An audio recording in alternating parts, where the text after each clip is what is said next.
Hi, my name is Alondra Hernandez, and I am pursuing a Human Development and Family Studies degree with an early childhood through sixth grade teaching certificate. I was born in Houston, Texas, but both my parents were born and raised outside the United States. My dad was born in San Luis Potosí, Mexico, and my mom was born in Guatemala City, Guatemala. English was not my first language, as my parents only knew Spanish. I went through my elementary years learning everything in Spanish until I reached second grade. In second grade, for an hour a day, we would have English class. I remember we used to hear stories in English and act out the stories.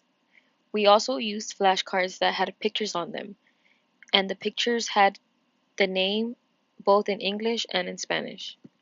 When I was learning English in elementary school, we focused a lot on spelling. It was mostly memorizing English words and learning how to spell them. We didn't spend a lot of time talking in English. Even though my parents only spoke Spanish at home, I had two older brothers and an older sister who were learning English and spoke it at home. Even though they weren't fluent in English, I picked up a lot of what they said. In elementary school, I really didn't have any interactions with people who spoke English as their first language. Therefore, I didn't pick up a lot of English anywhere else but from what I learned at school and what I heard from my siblings. It wasn't until middle school where I was fully immersed into all English classes, where I had teachers whose native language was English and they knew very little to no Spanish. I struggled reading and writing in English. I was not confident writing, reading, or talking in English, which made me a very shy kid.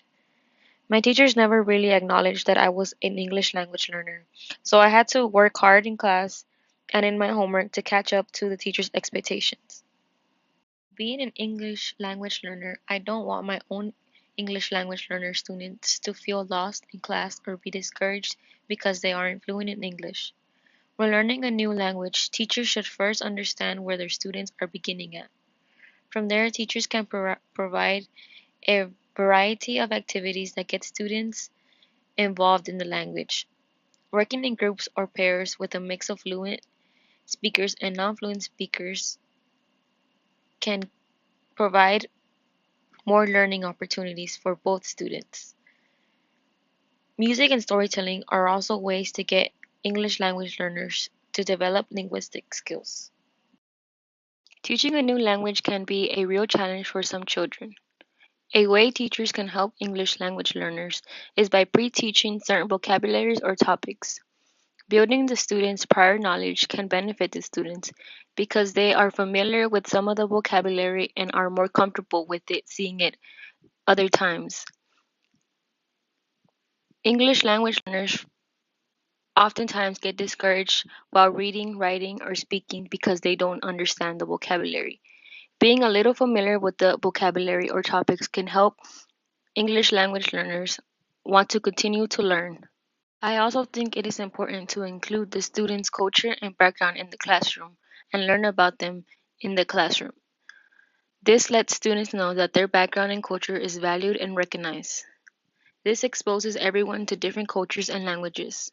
There are many times where I have heard native English speakers make fun of other languages because they have never learned about the language or the culture. Students knowing a little about the culture behind the language can make students be more knowledgeable about the world around them. Learning a new language is a process that students need help in. Teachers and administration need to be able to provide students the needed tools and accommodations to help their English language learners in the classroom to be successful. Parents are also an important tool that teachers need to be aware of and utilize in the classroom. Making parents feel comfortable coming to the teacher and providing translators or any other type of accommodation can help parents be comfortable helping their own children and ask the school for help.